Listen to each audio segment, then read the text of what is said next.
Hey, in this video, we are going to talk about 10 rare champions in Raid Shadow Legends that you should definitely build whether you are a new player or you've been playing this game for a few months. Let's go!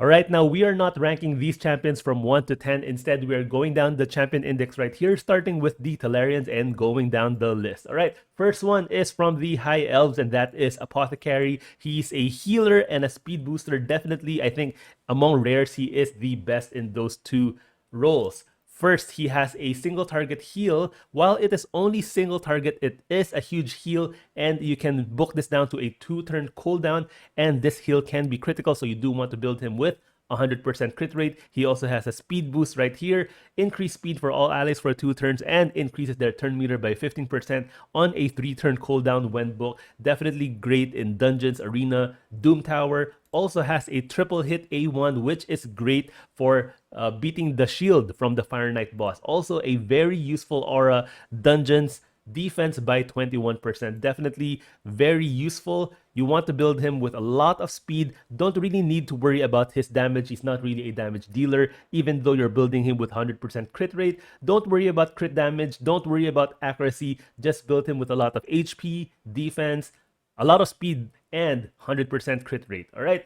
Next up is Maid, and you do get her very early on in the game, so make sure you build her up immediately. She is your most consistent and reliable AoE decrease defense in the game with her A3, and you can even book this down to a 3-turn cooldown. This is a 100% chance to land the big version of the decreased defense as a rare champion that is really good. Even if you get lucky and pull a legendary champion early on that does a similar thing, remember that legendary champions require legendary books. This girl right here only requires rare books, so it's much easier to get this down to a 3-turn cooldown, while that legendary champion that has the same thing is still on a 4-turn cooldown because you do not still have the legendary books to get that cooldown from a 4 to a 3-turn. She also has a nice poison on her A1, and she places an increased attack on herself on her A2 and places an extra hit if this attack is critical. Of course, you do want to build her with a lot of crit rate, a lot of crit damage. You do need accuracy for the decreased defense and the poison to land, so definitely build her with some accuracy. And yes, she is a damage dealer, so pump up her attack and she will do a lot of work for you. Alright, next up is Soulbind Bowyer. You only need to build her with 75% crit rate because all of her skills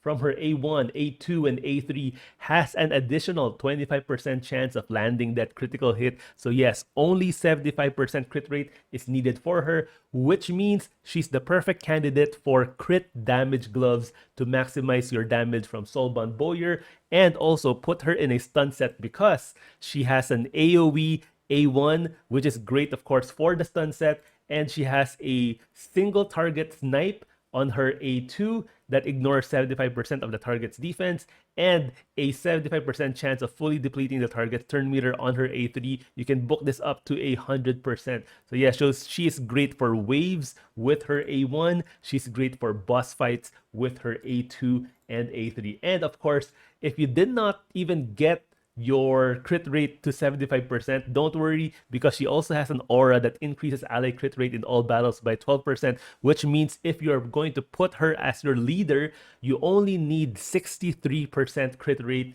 in her, which makes her very easy to build. And yeah, she is definitely one of the best rares in the game. Alright, next up, speaking of Soulbind Bowyer's A1 being perfect for the stun set, this guy right here, Bellower, is crazy because he does have an AoE A1, AoE A2, and you guessed it, AoE A3. He is the perfect candidate for the stun set. His A1 places block active skill, A2 places decreased speed, A3 places decreased attack and decreased defense.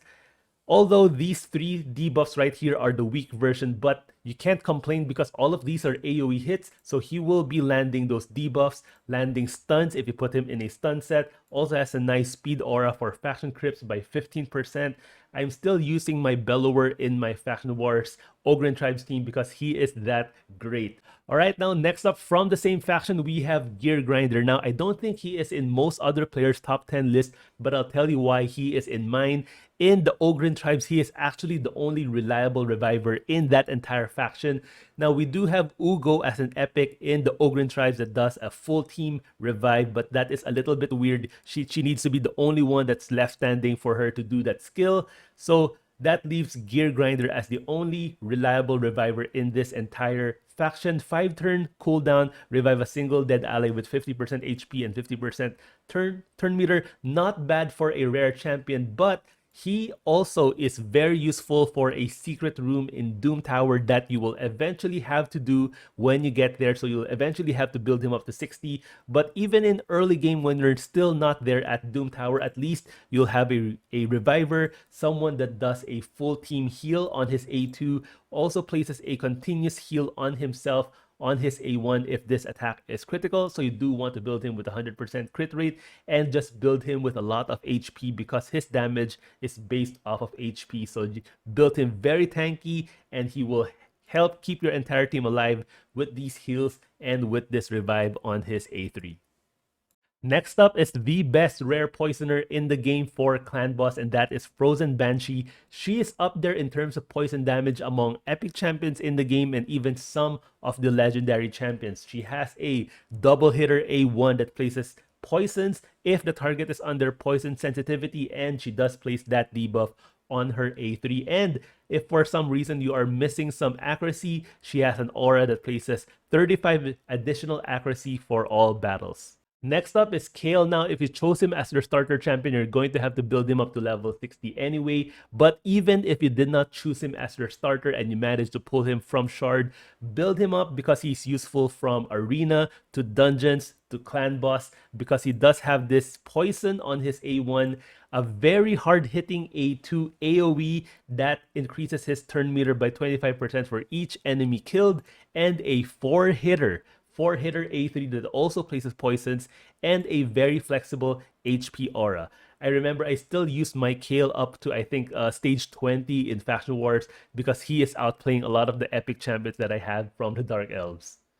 Next up is probably the best rare in the entire game because even endgame players are using her in a lot of their speedrun dungeon teams, mainly because of her A3 Heartseeker attacks one enemy, decreases the target's turn meter by 100%, and has an extra 30% chance of inflicting a critical hit, which means you only need to build her with 70% crit rate, and the damage of her Heartseeker increases according to enemy max HP. So if you're doing this against a boss, which of course has a lot of HP, this skill hits really hard.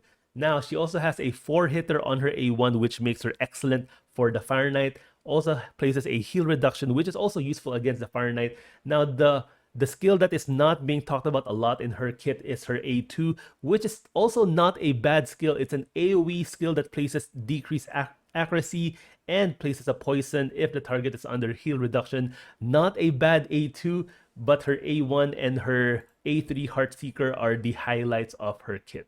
Next up is Painkeeper. Now, don't make the same mistake that I did. I had Painkeeper early, but I did not build her because I had a lot of legendary and epic champions in the Dark Elves. So building my Dark Elves Faction War team, I did not have a place for a rare champions. I just filled it up with epics and legendaries. But because of her A2, heals all allies by 15% of this champion's max HP. Build her up with a lot of HP, and this will be a massive heal on a 4-turn cooldown. That is what I was missing in my Faction Wars team.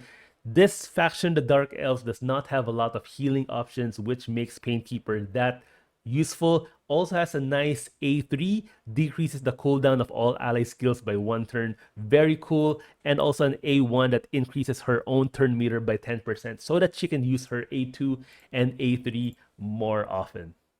She is also an important part of one of the more popular unkillable clan boss teams, so you do need to build her up if you want to use that clan boss team.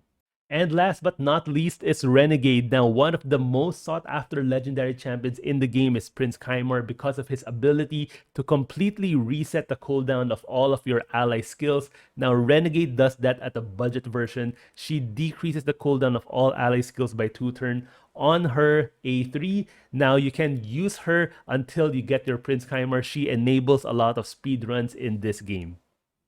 Alright, so that is my top 10 list of rare champions in the game that you definitely have to build whether you are a new player or you've been playing the game for a few months. Thank you guys for watching. Hope you found this useful, and I'll see you guys in my next one.